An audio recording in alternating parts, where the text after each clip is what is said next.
So today we're going to go over some of the basics of flint knapping, which is stone tool production. Now the word flint knapping is a little deceptive because it refers to a type of stone called flint, which is a chert that actually occurs in England and Europe. But the generic term flint knapping applies to what we're going to look at today. Every group of people around the world, for all of prehistory and up until the historic period, made stone tools. Stone tools are the most durable item ever made by human beings, and they make up about 90% of almost every archaeological assemblage. So it's important for every archaeologist to know at least the basics about stone tool manufacture because you're going to have to deal with them at some point.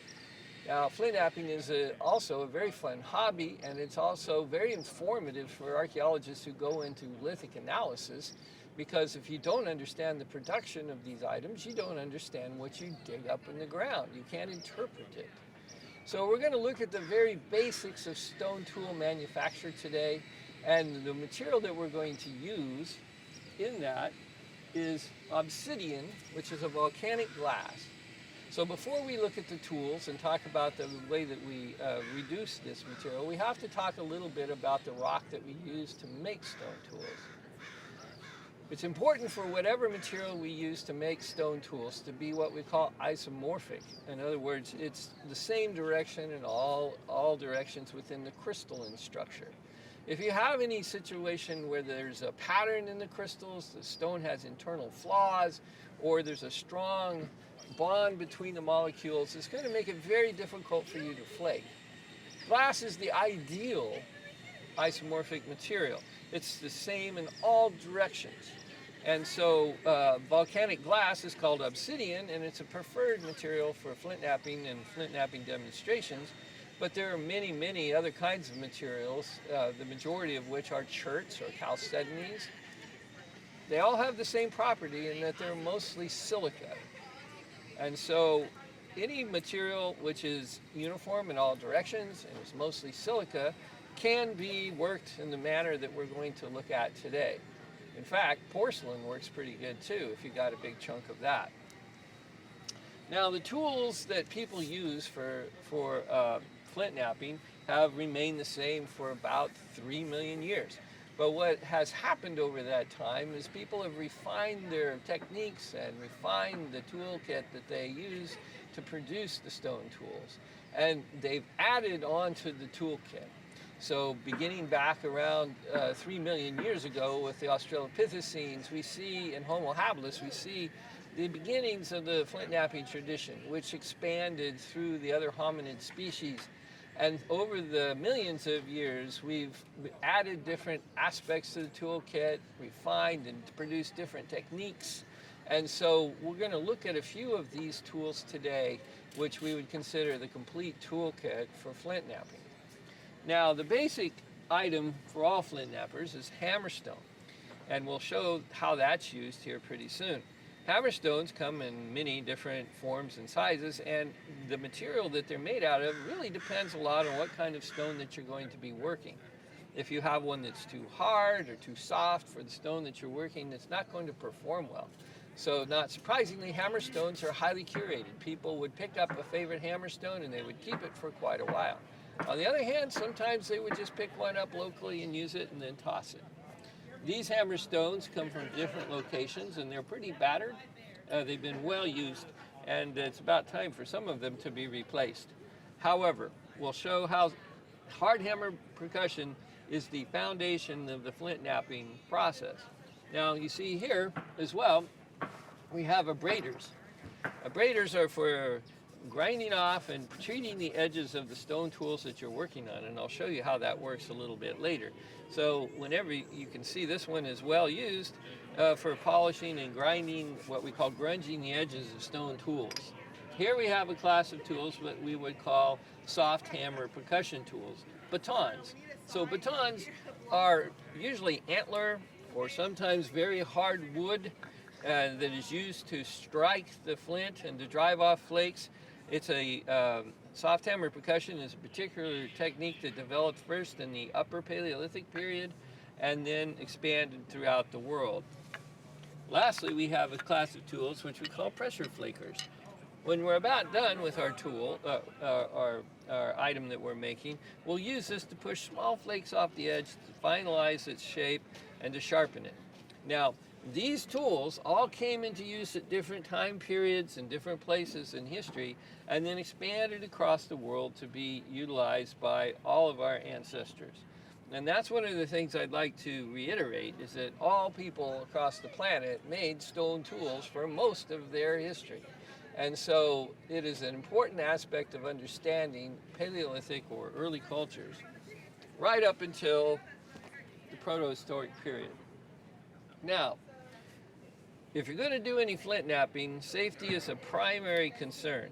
This stuff is really sharp, and you can hurt yourself very easily. So you should always wear eye protection, and you should always have very substantial protection on your legs. And until you get started and become proficient, you should probably wear gloves. Now, you can tell that I have already managed to cut myself once this morning and have just gotten started. This is an occupational hazard.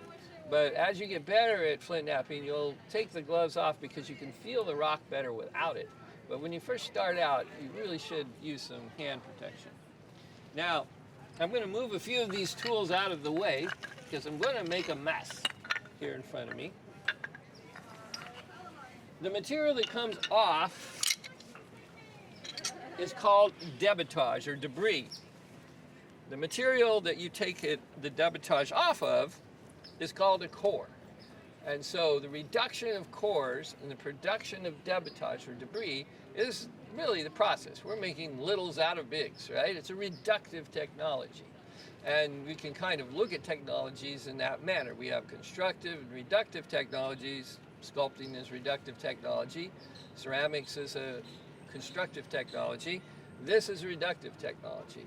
So the whole process of flint knapping is understanding the angles of the rock, the physics of removing the flakes, and organizing that so that you end up with the products that you want to finish with. Excuse me.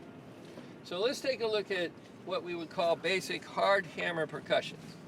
Now, hard hammer percussion is exactly what we say it is. We're going to take a stone and we're going to strike another stone and drive off some flakes. Okay, so flakes are one class of the debitage that we remove from our cores. Now, you can see that a strike like that easily removes a large flake, and it has the characteristics that we find on all of these kinds of fractures. First of all, there's a platform up here, somewhat irregular because of the outside portion of the stone. And then we have this expanding margins, very, very sharp. In this case, we have obsidian, which goes down to 1 micron. It's actually one of the sharpest materials known to humanity. You can't resolve the edge under an electron microscope. It's so sharp. Now, we have the termination end of the flake, and depending on how that terminates, we can tell how the person removed the flake. On the obverse side, we call this the dorsal, like in a fish, the dorsal or the top side of the flake. We can see old flake scars coming in. That can tell us if this came from a core or from an original unmolested piece of stone. So this particular flake could be used and retouched into a tool just in of itself. It's rather large. I can make a scraper, I could make all sorts of things out of it. I could even use it for a core by itself and drive off smaller flakes. Now here's a very important point about understanding stone tool production. People fixate on thinking that people are always making these formed pieces as their objective, when in fact, a lot of the times, the objective is to produce flakes like this, which would be used unmodified as knives or whatever, and so then tossed away when they're finished. So almost all the time, the debitage that comes off of your flint knapping is just as useful as the other items that you're making during the process. And so as archaeologists, we always want to look at the kinds of debitage that are being produced, and more importantly, what's missing. What isn't in the debitage stream? What did they take away? What did they use? That's the key to understanding why they're doing all this. Now, this is a rather large and irregular piece. I should make a note that in lithic analysis, this cortex, or this outer surface, is an important clue. When we find cortex like this one, which is semi-angular and fairly well formed, we know that they pried this out of a location pretty close to the surface. Okay, so this was quarry. It didn't come out of a stream bed, it's not rounded, it's not impacted, so if we want to know where this came from, we'll go look for a primary quarry site nearby. It's a big core, right? So that we know we're pretty close to it. When we find debitage at a site that has this cortex on it, we know that that is from a core like this. We'll look for a primary source nearby. When we find cores that have cortex on them, maybe like this hammerstone, we know it's been rolled in a stream, and we'll be looking for a source of the material that's in a stream bed. This gives us a lot of clues as to where the stuff came from. It also tells us whether they're bringing it straight to the campsite or they're reducing it at the quarry and then bringing it to the campsite. So we can tell a lot from the cortex on the outside of a core like this. Oh, there we go. Now, I made an error there, and so we might as well explain the error. I struck this and I tried to take this piece off, but I didn't hit it solidly, and it was going uphill. The angle was incorrect. Therefore, it hinged off at this spot. That was probably not the best maneuver to start with. So I have to envision how I want flakes to come off of this piece as I proceed. Okay. And because of the shape of this piece, it's going to be a little challenging to work it down into anything other than a flake core. There we go. All right, there's a nice flake I can work down. I blew it off the other side. I had to hit it so hard that I actually took the other side of the piece off. See that? That's called an outpass, or an outrepassé. That means I struck it so hard I took the opposite side of the core off. So this is diagnostic. I can look at this while I dig this up and I can say, wow, we really whacked that thing. Took the whole side of the core off, right? Now, that's not such a bad thing. Look at the features of this. This is going to be very hard to make anything useful out of, so I'm okay with losing that piece, okay? So now I'm kind of forming up my core a little bit. Take off some of these irregular spots like this. Where do I want to strike it next? So the whole process of flint knapping is that of angles. How is the angle going to result in the reduction of your piece, and is it going to come out the way that you wish? Now see, that's diving down. That is not good. So let's not hit it there anymore. I think I might need to switch to a different hammerstone. That hammerstone is a little bit too hard for this material. It's putting too much energy into this rock. So there might be a situation where I want that to happen here.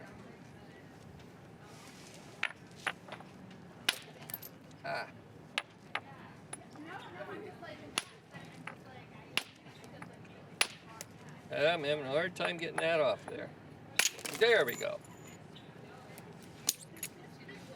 That's what I wanted. That worked pretty well.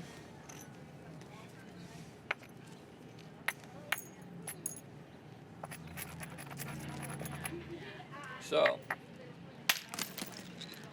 good. There was an interior flaw to the rock, see? And that caused that whole piece to come off. You could actually see the banding in there, like that. So, hard hammer percussion proceeds like this, and you can work your piece down depending on what you're interested in doing. There's all sorts of options. Sky's the limit. What is it that you're trying to make, right?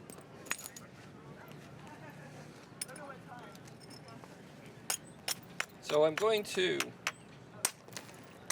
take a couple more shots here.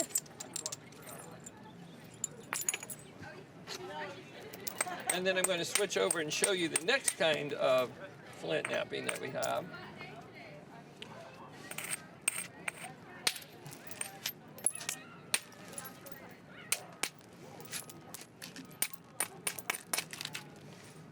Okay. One has possibilities now. I can see with a little bit of careful effort, I can turn this into a biface. Starting with a fairly irregular piece that wouldn't normally have been amenable to that. So I'm going to set this aside for the moment and show you a piece that's a little farther along in the process. So a piece a little bit larger than this. I drove off a lot of flakes like these, which can be made into stone tools by themselves. And now I've produced something that looks like this, which is well on the way towards a bifacial tool. Now, what do I mean by that? Bifacial tool means that there's flakes coming off of both directions. I could easily make a tool that had just the flakes coming off one side, and I could use it for all sorts of things. But if I want a large knife or spear point or something like that, I'm going to have to reduce it in a manner like this. Now, I still have some cortex here. I have a high spot that needs to come off, and so I'm going to have to carefully work into that. Now, if I use my hard hammer, which I certainly could do, I'm afraid I'm going to put too much energy into this, you know? It's going to knock off a flake off the other side like I had before. So how do I deal with that problem? Well, about 40,000 years ago, our ancestors around the world came up with another technique called soft hammer percussion, where you can take a piece of antler. Antlers preferred over bone. You can see why you need to have a first aid kit. Antlers preferred over bone because it's much denser and harder, right, for the purposes. And this is a piece of caribou antler, okay? And you'll use it in a similar manner that you would use before, but this time we'll use it to remove flakes like this, and we can get much more control over the process, he says. So I'm trying to go uphill. It's not liking that. So what do? Can't flake uphill. So I have to bring the platform up that direction. There we go. To get to that. So this is going to take a little bit of strategy to prevent me from getting a large hump started here. Now, braiders, which I referred to here, I'm going to use liberally on this because it does a couple different things. It removes loose material on the edge of the piece. It gives you a more secure platform in that manner. And it also starts microfractures, which you can propagate across and makes flaking a lot easier. So I've got some hinges on this thing that I'm going to have to work really hard to get rid of. So apparently I wasn't paying too much attention the last time I was working on this. I don't want to propagate them any farther.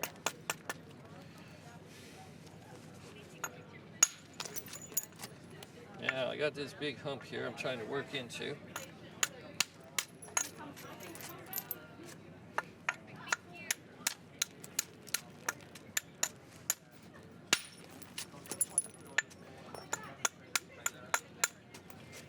You have to pay careful attention to this. If you let your mind wander and start talking about football or something else, then you're going to get yourself in trouble. It's a manual art, and one that takes a lot of practice. And it's easy to get rusty, just like anything else, and then you find one day you've forgotten how to do this. Our ancestors would start at a very young age, obviously, probably when 3, 4, or 5. And they would be doing this their whole life, sitting at the knees of their elders who were expert at this. And so it's been a long debate amongst anthropologists as to whether this art could be taught by nonverbal people. It's my opinion that the answer to that is no. There's too much in terms of detail for this level of flint knapping to be done simply by observation.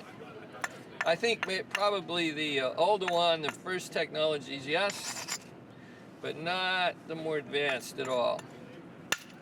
Ah, nice. Okay, so I'm removing that hump that I caused because I was being inattentive before and not keeping my angles straight. Oh, don't do that. Failed blows are bad. Failed blows will lead to failure. Okay, I need to be careful. I'm starting to lose my angles here. I need to think hard about what I'm going to do. Anyway, we're making progress on this piece. A little bit of other work. We'll easily be able to make this into a large, beautiful spear point if I don't keep doing things like that. See, that makes me have to work back into it. I'll have to deal with that hump that I just made. That's not good. But it's not fatal. We'll be able to get it off of there. It's just going to take a little more work. So I'm going to need to move this margin up and then drive a flake all the way across and remove that. Can be done. So well on the way. Not the most beautiful one I've made. Now, let's talk a little bit about the last kind of flint knapping. I'll use this big flake here as a demo just because we can, okay? So let's say that I want to make a edge tool out of this piece. I'm going to come along here, drive off the edge like that. Now I got a nice sharp edge. That'll work, you know, right? Just like that. I can make a tool out of this and use it for all sorts of stuff, right? But what if I wanted to make something more delicate? What if I wanted to make something like a projectile point? Okay? Ouch. Little slivers of glass everywhere. Okay? Well, if I wanted to do that, I'd have to switch to a different technique of flint knapping called pressure flaking. Pressure flaking uses the exact same physics as all the other means, but you just apply it on a very small scale. So instead of striking it with a hammer or striking it with a baton, you're going to be pushing off little tiny flakes with an antler tine. Or in the case of some later cultures like the Egyptians and the Maya, a copper tip tool, where they would use elemental copper to make some of their flint knapping tools. Now, the process is very simple. You simply have to get the right position, wherein you brace yourself like this, use your upper body, put the edge of the tine on the rock, and push off a little flake, like this. Of course, dangerous is you're going to break the piece if you're not quite careful.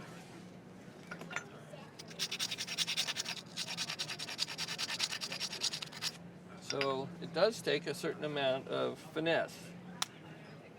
And there's a pretty high failure rate because of that.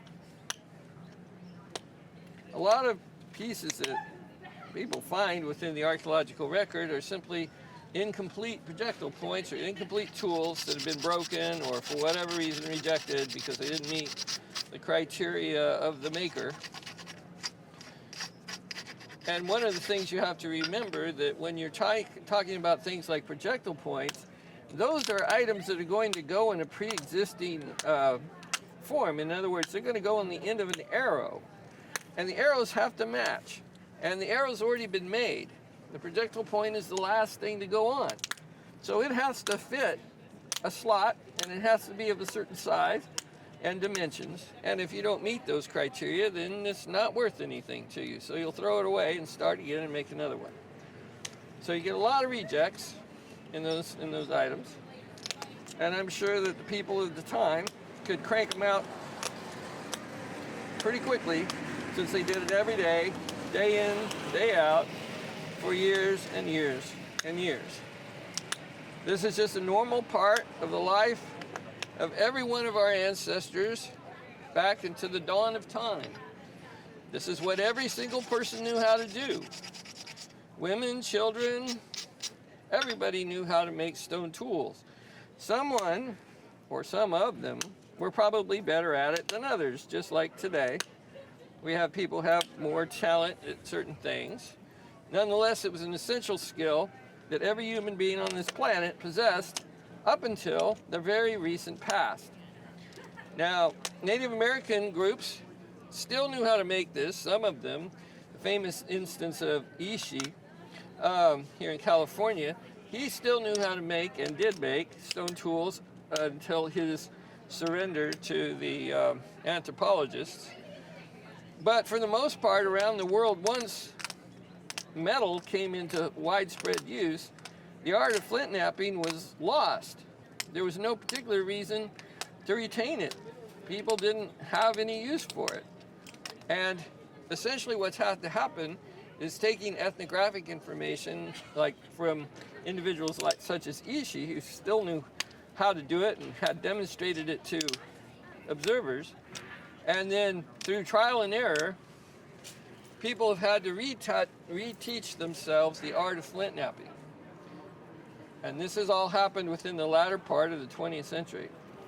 So it's a resurrection of an ancient and widespread art that human beings have had for 3 million years. So that's the long and the short of flint knapping. I hope you've enjoyed this demonstration, as crude as it is. Obviously, there are many other techniques we could talk about: manufacture of blades and bladelets, unifacial cores. There's a myriad of different kinds of techniques that identify the people who are using them. So flint knappers or archaeologists, we examine the techniques by which people make stone tools because that's something they learned as part of their culture, just as much as they learned how to cook or speak or do anything else. And so flint knapping becomes an indicator of cultural patterns and affinities between groups over time and space. And because it is the most durable of all human technologies, it's sometimes the only clue we have to tell how people are related to each other, how they moved, how they interacted with the world. So thanks for watching.